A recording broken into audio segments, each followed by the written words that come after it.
Hi, I'm Denny Lynch. I'm the co-host of Talking Pictures here on KCCK, and it is my pleasure, my delight to be able to do an interview with the lovely daughter of Mr. Vincent Price, one of the great actors, one of my favorites growing up for a very, very long time. She's in town for a couple of days, and welcome to Iowa. Thank you. I'm so happy to be here. Um, how did you end up coming here to be with us this You time? know, Jim Jacob Meyer reached out to me back in 2011, which was the year of the Vincentennial, my dad's 100th birthday, and our schedules just didn't coincide. So he reached out to me again, either late last year or early this year, and I knew that I was going to be in the Midwest during this time, and it worked out perfectly. So I'm just ridiculously happy to be here. Well, this is cool. We're just about a week before Halloween, and this seems very appropriate. And that brings me to the first question. You grew up with Vincent Price as your father. Was Halloween special at your house? You know, Halloween was for all the horror actors, Boris and Basil and my dad, it was their busy season, right? So they spent a lot of time on the road. Interestingly enough, you know, my life has kind of taken that turn and it's my busy season now too. I'm always on the road in September, October, and November. But my dad wasn't home that much. I do have some cute memories of Halloween with him. But first of all, it wasn't great for me, not because of my dad, but because my mom was a costume designer. And so she saw Halloween as an opportunity to, you know, use me as one of her creations. I would say, "Oh, Mom, I want to be a black cat or I want to be a cowgirl." And she would decide what I was going to be, which was usually something I didn't want to be at all, like a creepy orange clown with a big ruff around my neck. So I was traumatized by the whole costume thing. My dad, when he was home, made it really, really fun. And he tried always to be home on Halloween.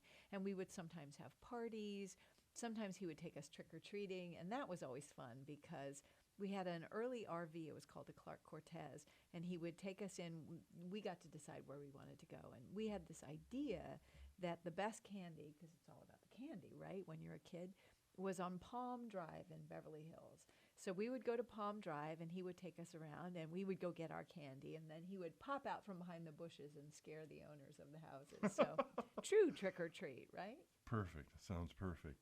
Um, Now, tonight at the Collins Road Theater in Marion, the manager has arranged for the Vincent Price Film Festival. We have two films that kind of show two sides of your father's work, although he's actually playing more straight characters rather than horror characters in both of them. Would you like to talk about the two films? Sure. Well, the first one that we're showing is, I think, my favorite Vincent Price film. It's Laura, which is a classic film noir directed by Otto Preminger with an amazing cast. It was Clifton Webb's first film. He obviously was a very famous figure in the entertainment world, but he'd never made a movie. So Laura was the first one, and it was Dana Andrews and Judith Anderson and the beautiful and talented Jean Tierney. And I love the film. First of all, it's a great ensemble piece. It's beautifully directed. The story is so intriguing. But I think I love it most because I was born when my dad was 51. Mm-hmm. So I never saw the younger person. You know, most people grow up with a dad who's in their 20s or 30s, and I never knew that person. So even though the character he's playing isn't like him, he's young in that picture and he's not playing some character. He's really playing a person you could know on the street. And I think he drew very much from his Missouri background to play that character. You can see the sort of southern Midwestern boy in that character. And so I love this film so much for all of those reasons. And then the other film is The Fly. And yes, you're absolutely right. He doesn't play the heavy, as he would have said, in The Fly. But it was a fun film for him to make. But what he remembered most was the last scene, the famous, help me scene, because they got hysterical laughing. They could not keep it together to film that scene. And if you really watch it closely, if you come tonight and you watch it closely, you'll see that they are barely holding it together because they thought it was so ridiculous. I mean, the whole premise of the movie was so ridiculous, and so they're barely not cracking up to get the shot done. But of course, it became an iconic film. I actually wrote a television piece for MSNBC about The Fly. I think it was called The Fly Papers. I didn't call it that. But, about all the different incarnations of The Fly. And it was a huge hit. Because there was a sequel, and then there was the remake by Cronenberg with Jeff Goldblum, and then that had a sequel. Yep. Wasn't there a musical or a Broadway adaptation of it? Wow. Talked about at one point? I think so, yeah. So Which, hard to imagine how that would be a big hit. that's a film about matter transportation, and the fella gets in the pod with a fly, and things get switched around. Fortunately, by 8 years later, they'd figured out how to make it work on Star Trek. Yes, exactly. I know your father was from Missouri. Mm-hmm. His dad ran a candy company. Did you ever get to sample any of the candy? I think it's long since out of business, right? Yes, it's long since out of business. And actually, a storage unit bought the building. It was in disrepair. For a long time, it's on the National Historic Register because it was a big, really beautiful factory in St. Louis. But now it's a storage unit in St. Louis. And so they've repaired it. But no, my grandfather died in the 1940s, and I wasn't born until the 60s. So I've read about it. And he was very famous in St. Louis. And his father, so my dad's grandfather, my great-grandfather, was originally from upstate New York, but spent most of his life in Illinois and in Waukegan, Illinois. And he was the inventor of baking powder. He was the first person to patent extracts of vanilla and breakfast cereals, and he wrote 4 cookbooks, and he was actually a household name in the 1800s, Dr. Price, and he was also Vincent Price. Cool. So 3 generations of Vincent Prices, all of whom did a lot with food, among other things. Sure.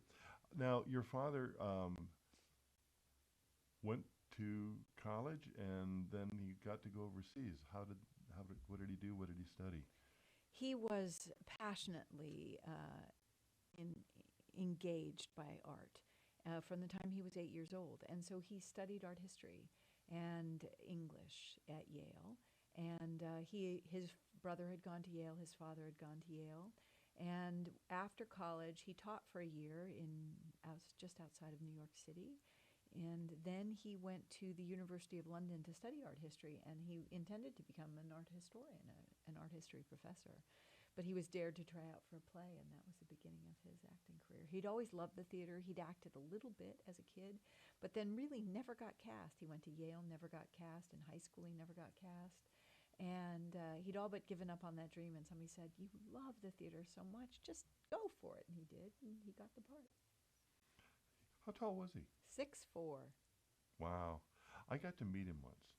He did a personal appearance at Creighton University in Omaha. He was doing a tour called The Villain Still Pursues Me, Yes. which was the history of movie villains. And it was wonderful. I learned all about Gustav von Seyffertitz, among others, and got to shake his hands. He wasn't signing autographs that day, and you said that was unusual. Yes. But he seemed very happy to be there and to meet the fans, and that was one of the high points of my film history collecting stuff. No, he was a very special person, wasn't he? Yeah.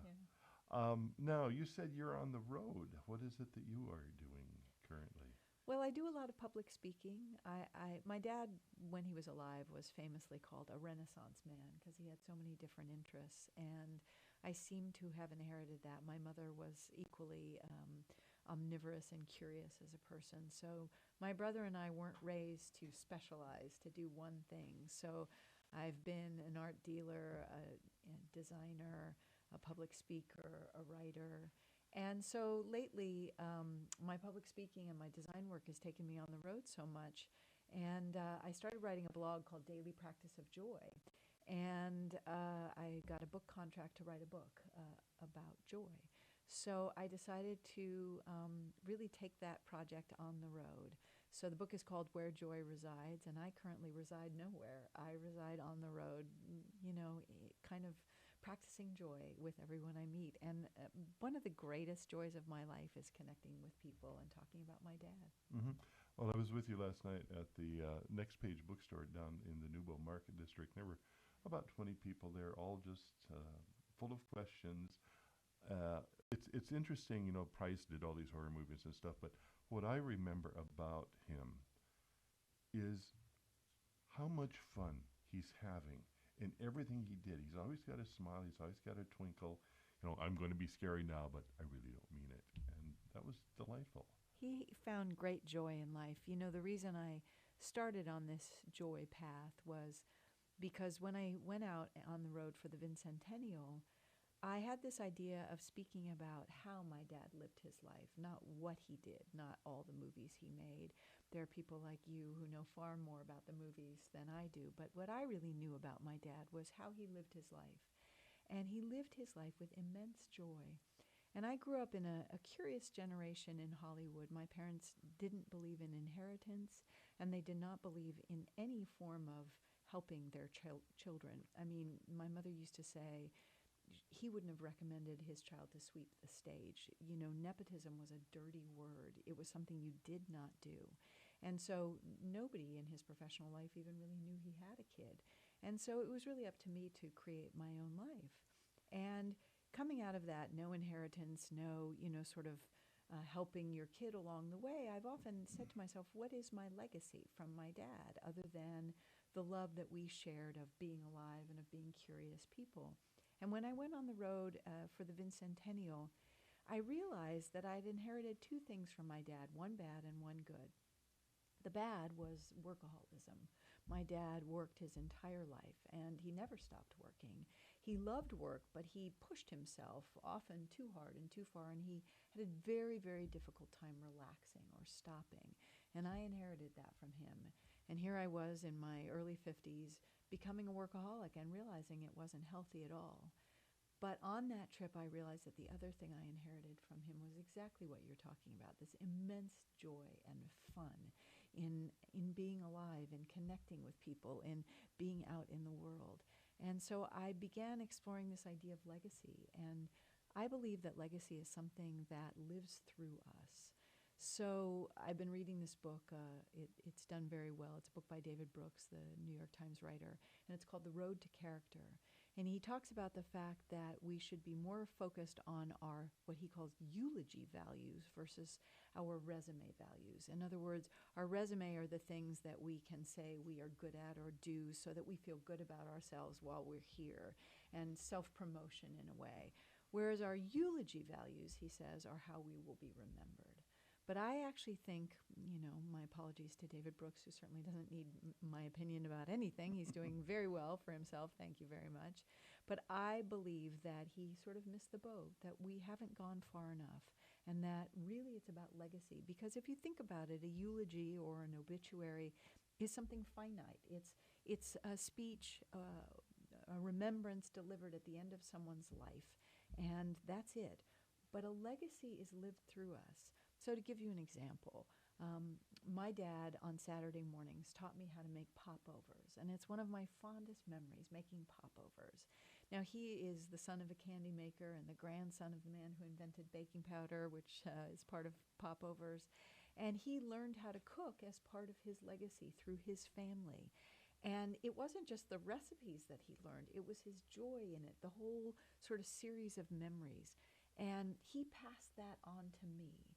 And my joy in that, as I've made breakfast, which is my favorite meal to make for so many of my friends, and teaching them how Vincent Price scrambled his eggs, or how he made popovers, or how he made pancakes, which was our favorite thing to make. That's the legacy living through. And you can say, well, that's great. I now know how Vincent Price scrambles his eggs. But that's not what comes with legacy only.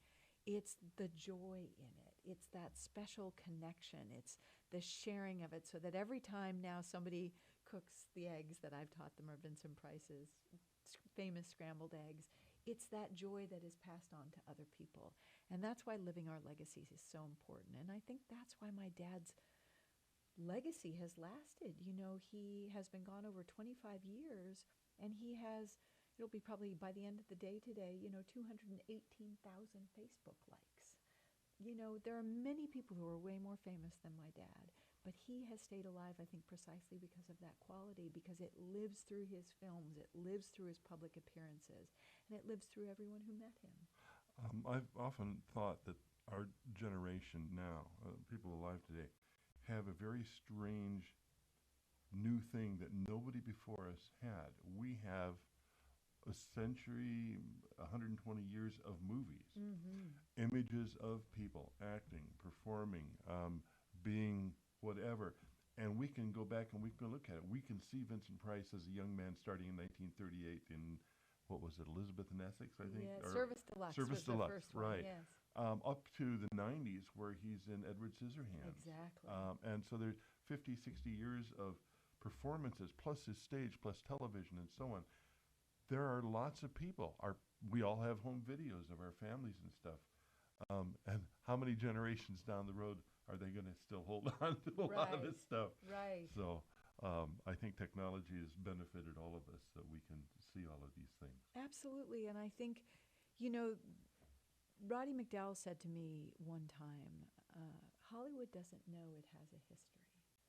He said, people don't really think of themselves as being within that history, and so they don't pay attention. And he said to me, pay attention, because if we don't understand that we're a part of that history as we're living it, then we won't keep that history alive. And I experienced that. I once went to a party at Roddy's house, and the next day all my friends were like, oh, who was there? You know, and of course Roddy had these amazing groups of friends, so it would be like Elizabeth Taylor and Twiggy and whoever the hot actor, Winona Ryder, whomever. It was always an amazing list. But I spent that evening all night talking to Louise Reiner, who was, right? And we talked about riding trains in Europe. I don't know how that's what we ended up talking about, but we had the most fascinating conversation. And of course, Louise Reiner was the first actress to win back-to-back Oscars. She was hugely famous during her time, an iconic actress. The Good Earth? Yeah, absolutely. And so the next day, when my friends asked me, oh, did you see Louise? I said, yeah, but I spent all night talking to Louise Reiner. And these were friends who were casting directors and producers. And they, to a person, said, who? And I thought, you know, if I had been allowed to graduate from college as an art history major and not know who Matisse was, I would have failed. I wouldn't have graduated from college. But these people working in this industry didn't know who Louise Reiner was. And what I've really found is that in some ways that's true. Hollywood itself doesn't necessarily know its own history as well as the fans of Hollywood do. And I think that's partially why we become so disappointed in Hollywood, because we know what great filmmaking is. Mm-hmm. We know what great acting is. We know what charisma is. And sometimes it seems to me that the people who make the movies don't. I think that's why the Turner Classic Movies channel is so very important, because they remind us all of the history. Yes. So I have a whole bunch of stuff. I want to just show you one thing I showed you last night. This is from 1935. 35. Your father did a play in London that came to the U.S. Victoria Regina is Helen Hayes as Queen Victoria, and your father was Prince Albert. How did he come to do that play? This was his Broadway debut. Yeah, it's a wonderful story. So I told you that my dad was dared to try out for a play, and it was a play called Chicago, and it was being done at a private theater club in London. So he got the part, and the next play that was being done there was Victoria Regina. It was written by Lawrence Houseman, who was A.E. Houseman's brother. And so my dad thought he had a very good chance of getting the part of Albert. Albert was unusually tall for that time. My dad was 6'4". The art history that my dad was studying was German, so he spoke German art history, German language, and so he ended up trying out for this part, and he got the part. And it became this huge sensation on the London stage. He was named Male Newcomer of the Year of the British Theatre, all while being in grad school during the day. And the female newcomer of the year for film buffs was Vivian Leigh that year. So an American producer came over, Gilbert Miller, to buy the piece for his great star, leading lady, Helen Hayes, who was then regarded as the first lady of the American theater. And Lawrence Houseman refused to sell the play to Gilbert Miller unless he took my dad. So Gilbert Miller brought my dad over. But the interesting thing was he thought my dad was this big star, and my dad was a graduate student. So he didn't pay for his transport over to New York. So my dad could afford to come over in steerage with his cat, who was named Albert. And so he came over in steerage. So Gilbert Miller arranged for the press to meet Vincent Price, the new star of his big show on Broadway, as the boat landed. But the boat, they were at the first class gangplank, and my dad came off in steerage because that's what he could afford, went to his hotel, and Gilbert Miller was furious. How dare you skirt the press? He was like, I wasn't skirting the press. I never even saw them. Wow. So he had no idea that my dad was, a grad student. He had no idea what career was ahead of him. No, then. he certainly did not. All right. Well, I thank you so much for staying here and Oh, visiting with us. I'm my looking forward to seeing pleasure. the movies tonight. Yes, and I'm giving a talk as well, and I have some fun photos that people haven't seen, so I think they'll enjoy Excellent. Now, you said you had a website that talks about what you're up to. Yes. You want to plug that? So I write a weekly blog. It's called Daily Practice of Joy, and so I post when I'm on the road. Sometimes I don't make it quite weekly, but I shoot for every Sunday, and I post photographs and blogs and podcasts on there. I have a website, which is victoriaprice.com, and then there's vincentprice.com as well. And there's lots of stuff on social media. I am at One Brave Life on all the usual social media, Facebook, Instagram, Pinterest, Twitter. And my dad is, of course, at Master of Menace. Excellent. Well, thank you so much for coming. It's been delightful to talk with you today. It's been wonderful. Thank you. Okay.